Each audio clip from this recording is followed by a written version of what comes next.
और चलिए सीधा रुख करते हैं। राहुल गांधी इस वक्त एक प्रेस कॉन्फ्रेंस कर रहे हैं पेपर लीक विवाद को लेकर।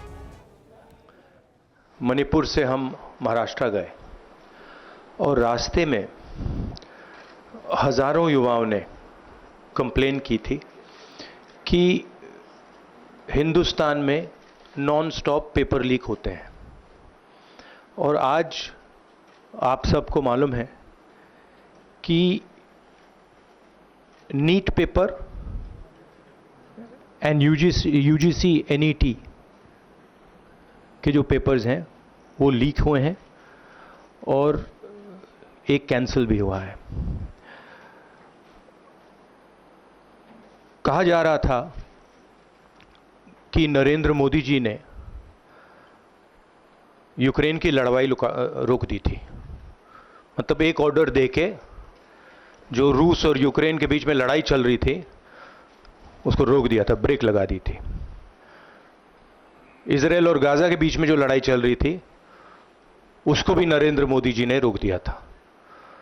मगर किसी ना किसी कारण जो हिंदुस्तान में पेपर लीक हो रहे हैं उसको नरेंद्र मोदी रोक नहीं पा रहे हैं या रोकना नहीं चाहते हैं।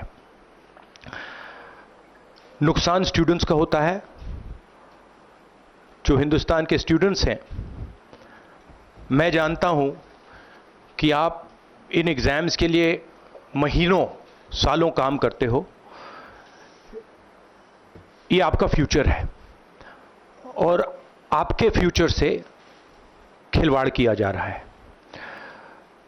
मध्य प्रदेश में व्यापम हुआ और अब उस व्यापम को नरेंद्र मोदी जी और उनकी सरकार पूरे देश में फैलाने का काम कर रही है। मैं इंस्टीट्यूशनल कैप्चर की बात करता हूं, मीडिया की बात करी, अलग अलग हिंदुस्तान के जो संस्थाएं हैं उनकी बात की। यही एजुकेशन इंस्टीट्यूशंस में हो रहा है। पेपर लीक का कारण है कि सारे के सारे वाइस चांसलर्स, एजुकेशन सिस्टम को बीजेपी के लोगों ने, उनके पेरेंट ऑर्गेनाइजेशन ने कैप्चर कर रखा है। जब तक ये कैप्चर रिवर्स नहीं किया जाएगा तब तक पेपर लीक चलता जाएगा। इस कैप्चर को फैसिलिटेट नरेंद्र मोदी जी ने किया है और ये एक एंटी नेशनल एक्टिविटी है क्योंकि ये देश का भविष्य है और इससे हिंदुस्तान के युवाओं को, स्टूडेंट्स को जबरदस्त चोट पड़ती है। इंक्वायरी चल रही है, एक को आपने कैंसिल कर दिया है, अब पता नहीं दूसरे को कैंसिल किया जाएगा या नहीं किया जाएगा। बट कोई ना कोई तो इसके लिए जिम्मेदार है और उनको एकदम पकड़ा जाना चाहिए और उन पे एक्शन लिया जाना चाहिए। आपके कोई सवाल हो? साथियों, मैं गुजारिश करूंगा सवाल आपके इसी विषय पर। हाँ प्लीज। हाँ, sorry. So, when I went on my Bharat Jodo Yatra, the second one, throughout the route, students were telling me that paper leaks are endemic in India. They study, they work hard, honest students suffer, and students who want to cheat benefit. And this was repeated again and again and again and again. Now we are seeing an expansion of the idea of Vyapam across the country. BJP states have had to deal with this. Uttar Pradesh has had to deal with this. Madhya Pradesh has been a center of this. Gujarat has been a center of this. And now they have expanded this idea to the rest of the country. This is extremely damaging to students, and it's happening because all our institutions have been captured. Our vice chancellors are placed not based on merit, but because they belong to a particular organization. And this organization and the BJP have penetrated our education system and destroyed it. What was done by Mr. Narendra Modi to the economy with demonetization has now been done to the education system.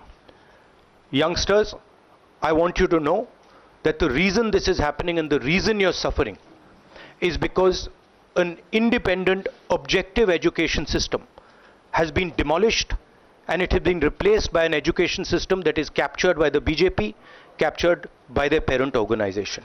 And until this capture is released, you are going to suffer, you're going to see cancellations of your exams, you're going to see paper leaks again and again and again. One paper has been cancelled. We don't know what is going to happen to NEET, but whatever happens, it should not be done in a arbitrary fashion. The rules that apply to one paper should apply to another paper. And it is very important that the people who are guilty here are brought to book and they are punished. Thank you.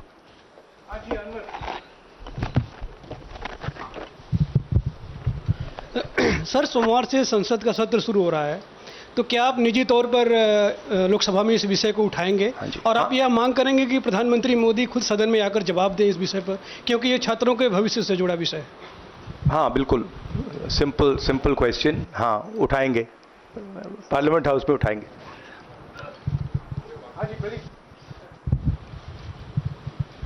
Thank you sir. Rahul ji मैं इधर हूँ. सवाल ये है कि जो education system इस वक्त है और जिस तरीके से जो पेपर लीक हुए, जिसका आरोप भी आपने लगाया और जो सामने भी आया है, रद्द भी हुआ है कल परीक्षा, लेकिन सबसे बड़ा सवाल ये है कि बदलाव क्या होने चाहिए, वो बदलाव जो इससे परीक्षा लीक रुके, वो क्या आपके पास फार्मूला है? हमारे मैनिफेस्टो में हमने लिखा था. देखिए, 2-3 चीज़ें हैं. सबसे पहले जो शिक्षा का सिस्टम है उसको एक संगठन ने कैप्चर कर रखा है. अपने लोगों को हर पोस्ट पे यही डालते हैं. वाइस चांसलर्स की लिस्ट निकाल लीजिए, पता लग जाएगा. तो इसको रिवर्स करना होगा. दूसरी बात, मैनिफेस्टो में हमने साफ कहा कि पेपर लीक होने के बाद कार्रवाई करना एक बात है, बहुत जरूरी है और स्ट्रिक्ट से स्ट्रिक्ट कार्रवाई होनी चाहिए. मगर हमने यह भी कहा था कि पेपर लीक होने से पहले जो सिस्टम्स हैं, जो यूनिवर्सिटी के एग्जाम्स के रूल्स हैं, सिस्टम्स हैं, इनको फिर से असेस करना पड़ेगा, इनको स्टडी कर रीडिजाइन करना पड़ेगा. ये दोनों काम हमने अपने मैनिफेस्टो में साफ लिखे हैं और विपक्ष दबाव डालकर ये दो काम सरकार से करवाने की कोशिश करेगा.